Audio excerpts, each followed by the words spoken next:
know I'm running out of time. I know my cycle must be getting close, and I'm getting a little frightened because I feel so very good. And it's times when I feel this good that I have to cover my ass, because when I get depressed, I get very suicidal, and I forget about how well I feel. And I have to tell people, it's like I make all my game plans when I'm well. I tell them what was going through my mind during my last depression, what I was going to do to kill myself. I try to cut off all my actions. I cut them off at the pass. Now, as I understand it, you were transferred to our service from medicine. Yes. Do you have an understanding as to why you were transferred? Yeah. Tell me what your understanding is. I believe that I needed help. Help in what way? And finding out why I felt the way that I feel. Would you mind telling us just how you feel?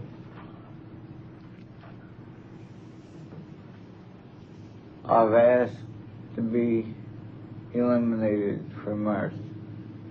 You've asked to be eliminated from Earth. What do you mean you've asked? Whom have you asked? A doctor. Did you want him to actually do something to you that would kill you? That's what I wanted. What made you say that to him at that time? Moods, I guess.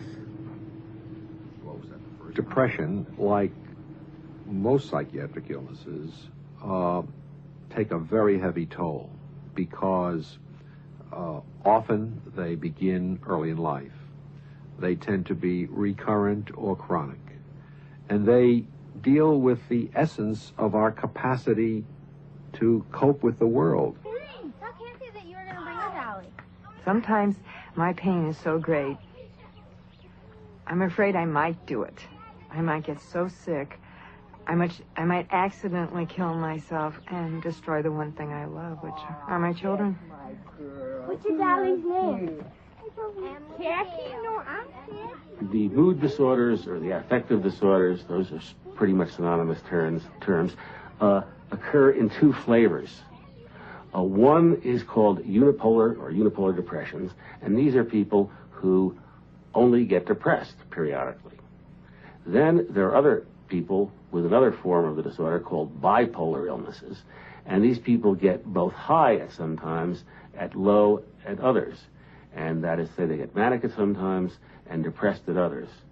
One of the hookers is in the past, these people were called frequently manic depressive psychosis, as if all people who went one way and then the other way were crazy.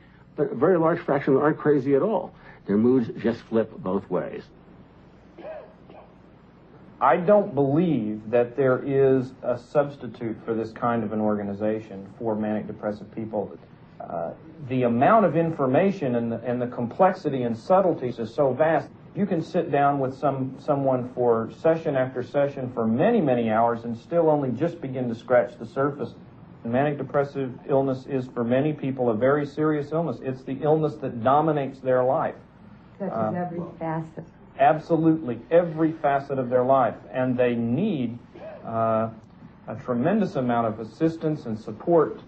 And as a consequence, I think an organization like this becomes critical because there's just so much to know. Well, the first time I came to this meeting, I think it was one of the warmest, best feelings that I'd ever had, because I had never been around manic depressives before. And when I walked into the room for the first time in my life, I said, well, here, look at here, I'm around a group of people that I can relate to, that will understand me, you know, that I can cry if I want to, they'll understand. If I talk too much, they'll understand. And I really felt comfortable, and I've learned so much from it. You got to look at it from what it really does to people. My husband and I have been at it for 7 years, and we're just getting overwhelmed by it. And I think what happens is you get worn down. Each episode, I'm a rapid cycler, so each episode wears you down.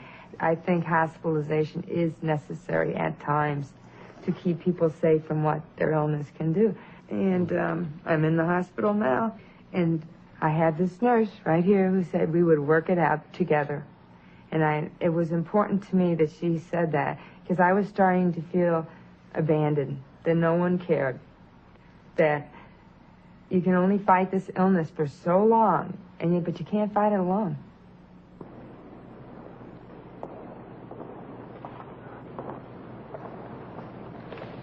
This one up here, I almost shudder whenever I look at it. Sometimes it reminds me of the time when I used to try to medicate myself with alcohol. I would drink for days and days at a time, fifth or 2/5 a day, and pass out 2 hours, wake right back up, and start all over again. Because when I get real manic, alcohol won't put me out like most people, you know. And what we mean by mania is that patients are at the opposite end of the spectrum from being depressed. They are unusually cheerful, unusually optimistic. They can become euphoric.